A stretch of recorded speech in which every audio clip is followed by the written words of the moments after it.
Terus saya berada di Balai Kota Provinsi DKI Jakarta. Saya akan mengikuti upacara Hari Pendidikan Nasional di tahun 2025. Tetapi menarik ya saudara, setelah upacara nanti akan ada penyerahan ratusan ijazah kepada para siswa dan juga siswi yang ketika lulus sekolah belum mendapatkan ijazah karena menunggak pembayaran. Kita akan ikuti prosesinya saudara.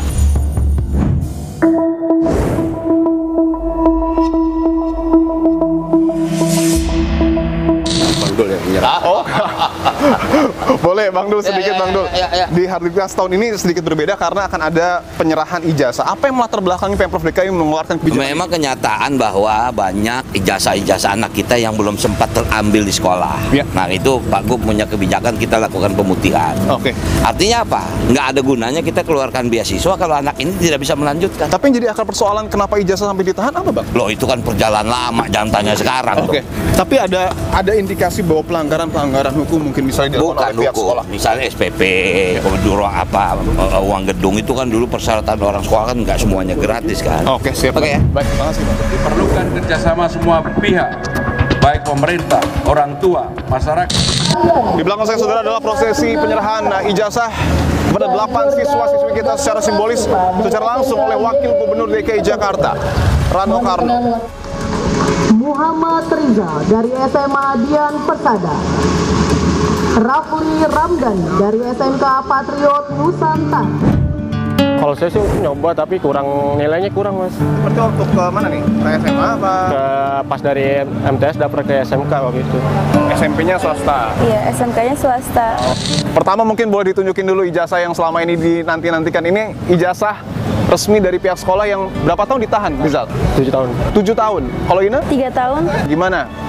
Mungkin perasaannya setelah sekian lama menanti dalam Hardiknas akhirnya diberikan juga ijazahnya. Dari Rizal dulu. Alhamdulillah sih sangat senang untuk atas program Gubernur dan Wakil Gubernur Jakarta ini sangat terbantu saya. Kalau Ina? Senang, keterbantu. Tapi sebelumnya sudah diberitahu oleh pihak sekolah mungkin ketika memang seorang murid tidak bisa membayar, konsekuensinya ditahan ijazah. Pernah ada info seperti itu tidak?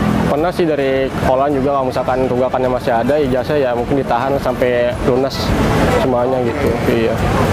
Ina juga? Iya, sampai lunas. Oke. Baru. Selama 7 tahun artinya belum bisa menebus kekurangan pembayaran itu? Waktu itu sempat mau nebus tapi karena musibah jadinya lebih dulu. Ya, jadinya ya udahlah. Kalau Ina? Nyicil. Oh, nyicil. Iya.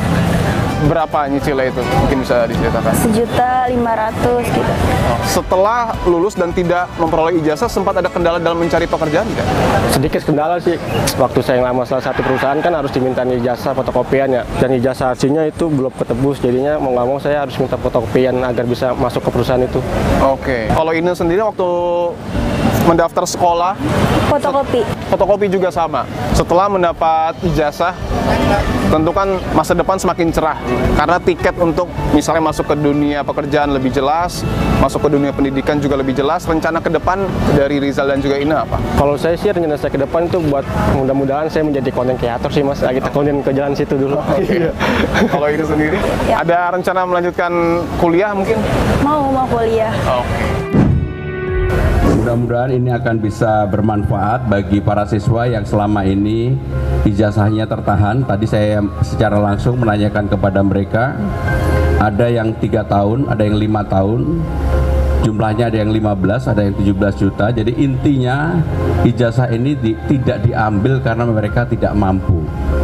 Sehingga dengan demikian pemerintah dalam hal ini harus hadir dan kami bersyukur Basnas Basis membantu ini bersama dengan Dinas Pendidikan dan juga pemerintah. Tadi kan disebutkan bahwa alasan siswa tidak diberikan ijazah karena pembayaran, karena tunggakan. Tapi dalam Permendikbud itu kan alasan apapun tidak memperbolehkan sekolah untuk menahan ijazah. Apakah ada indikasi maladministrasi mungkin atau mungkin bahkan ada sanksi yang diberikan? Tertahan itu bukan membayar untuk ijazahnya, tetapi hal-hal yang berkaitan dengan sekolahnya dia tidak mampu, dari keluarga yang memang tidak bisa menyelesaikan hal-hal. Kan walaupun sekolah sudah gratis, tapi kan kadang-kadang masih ada pembayaran di lapangan yang harus dilakukan dan itu tidak terjadi. Ya intinya gini, kami akan secara khusus berbicara dengan sekolah-sekolah swasta bahwa yang seperti ini tidak boleh terjadi.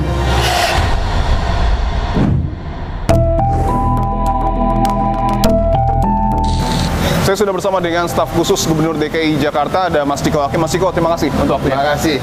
Mas Ciko, kita tahu bahwa saat ini kita masih diselimuti momentum kebahagiaan Hardiknas, tapi di sisi lain ada ironi, Mas, karena ternyata ada ribuan dalam konteks Jakarta, bahkan puluhan ribu mungkin dalam konteks Indonesia, siswa-siswi kita yang belum mendapatkan ijazah. Apa yang sebenarnya menjadi akar persoalan, Mas, khususnya di DKI Jakarta? Kita lihat realitanya memang sekarang banyak sekali ijazah yang tertahan karena memang banyak sekolah seperti sekolah-sekolah swasta tentunya yang tidak gratis secara keseluruhan, dan karena satu dan lain hal siswa itu tidak mampu membayar di tengah-tengah proses belajar mengajar. Dan ini kita sudah pelajari sebelum dilakukannya kebijakan ini bahwa ada yang tertahan bahkan sampai 15 tahun. 15 tahun? Ya, bahkan ada 10 tahun, 15 tahun, 4 tahun gitu. Mungkin bisa disampaikan juga apa sebenarnya kriteria bagi masyarakat kita yang mungkin ijazahnya tidak diberikan oleh pihak sekolah untuk kemudian meminta pertolongan Pemprov DKI. Apa kriterianya, Mas? Kriterianya satu, memang tentunya menunjukkan bahwa memang yang bersangkutan tidak mampu untuk bisa membayar apa yang menjadi dalam tanda kutip ya, terhutang di sekolah-sekolah yang masih menahan ijazah mereka. Nah, itu yang utama, dan tentunya yang utama juga adalah keluarga dari warga Jakarta ber-KTP DKI Jakarta, dan kita memang memprioritaskan itu dalam setiap bantuan sosial atau setiap subsidi yang kita berikan bagi masyarakat. Oke, kita berharap bahwa momentum Hardiknas ini menjadi momentum perbaikan juga ya, Mas, ya, untuk instansi pendidikan kita, khususnya di wilayah DKI Jakarta. Terima kasih staf sus Gubernur DKI Jakarta, Mas Ciko Hakim, atas waktunya. Thank you. Terima kasih.